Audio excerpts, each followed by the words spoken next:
14 days until the FNAF movie. 13 more days until the FNAF movie.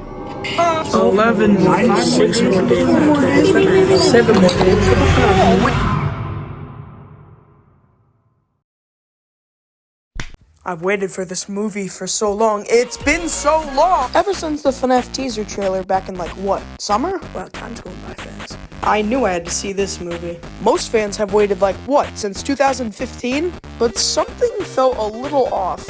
On one hand, I thought the movie was going to be a really fun ride, alright acting, and great cinematography. But on the other hand, I thought it was going to be a complete turn-off. It's incredibly misleading. So anyways, I saw the movie in theaters, and my thoughts on it are, this is honestly one of the best movies I've ever seen. Before I get further into this review, this will contain spoilers and footage from the movie. So if you haven't seen the movie already, you might want to click off.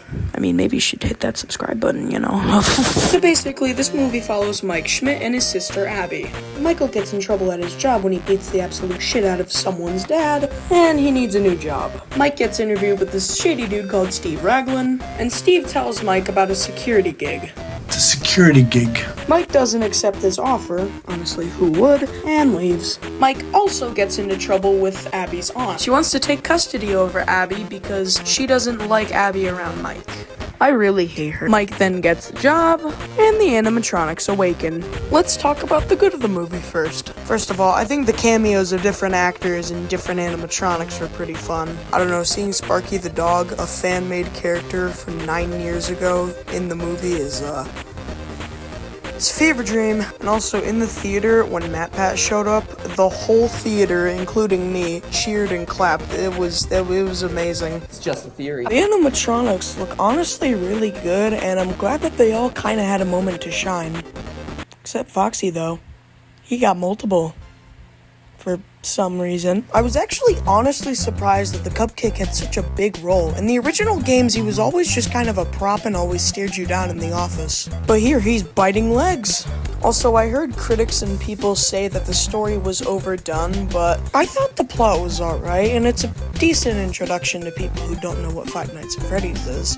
And also, I think the best part about this movie was definitely William Afton. Matthew Lillard plays the role perfectly. And that honestly kind of makes sense, seeing as how we've seen him act like a complete psychopath in Scream. I'll be right back! Surprisingly, the best part of the movie is actually at the start. Definitely wish the rest of this movie was kind of like this. You can see the fear in the guard's eyes, he's just trying to escape. And also, Foxy doing his little song never gets old.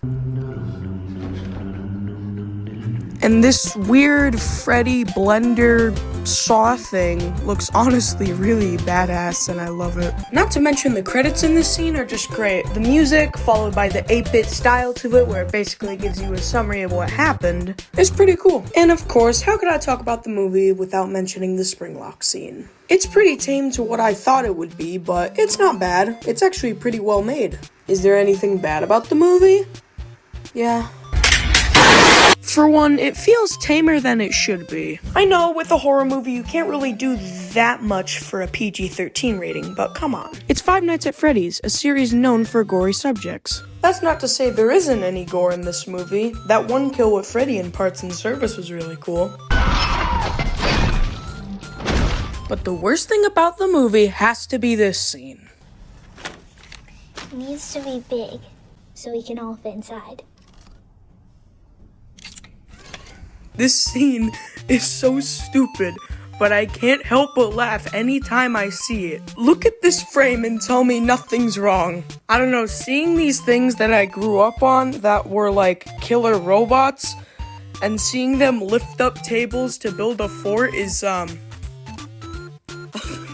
Can't forget the scene where Bonnie literally tips over and pulls the thumbs up. That was when...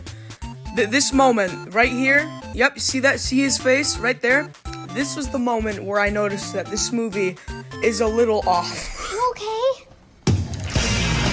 Oh god, look at this shot. This isn't canon to the lore. I mean, it's like nice that we get to see them like this. Like, it's a different side to them. It's like the kids controlling this side, but I don't know, something Something feels off. Another thing wrong with the movie is Vanessa's character. I wouldn't call her flat out bad, she just makes weird decisions in the movie. Like she'll threaten to shoot Mike if he ever brings Abby back to the pizzeria, all because she got injured. It was her fault, movie. I don't know what you're talking about, Jason Blum. Hashtag not my FNAF movie. I think the twist that she's William Afton's daughter wasn't very well executed. Because as we see in the movie, she has a history with the place. Not to say I don't hate the twist, but I feel like it could have been well thought out more instead of kind of feeling rushed a little.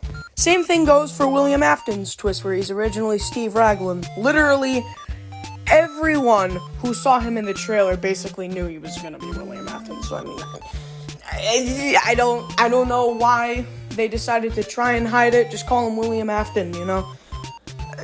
I don't know. And also, it just feels kind of weird. He shows up in the beginning of the movie, tells Michael to go get his job. He doesn't appear for the rest of the movie, and then boom, he comes in the end and then dies 5 minutes later. So this is basically all I really have to say about the Five Nights at Freddy's movie. Overall, it's got pretty decent acting, awesome camera work, but a kind of convoluted story that involves really weirdly written characters. Would I recommend this to any Five Nights at Freddy's fan? Of course. It's got great fan service. But would I recommend this to a person who's never heard of Five Nights at Freddy's? I mean, if you want to give it a shot, sure, but I don't think you'll be very well satisfied in the end. Overall, I give the movie a 7 out of 10. It was a pretty fun ride. Anyways, this is D10 Studios signing. Wait, they're already making a second one?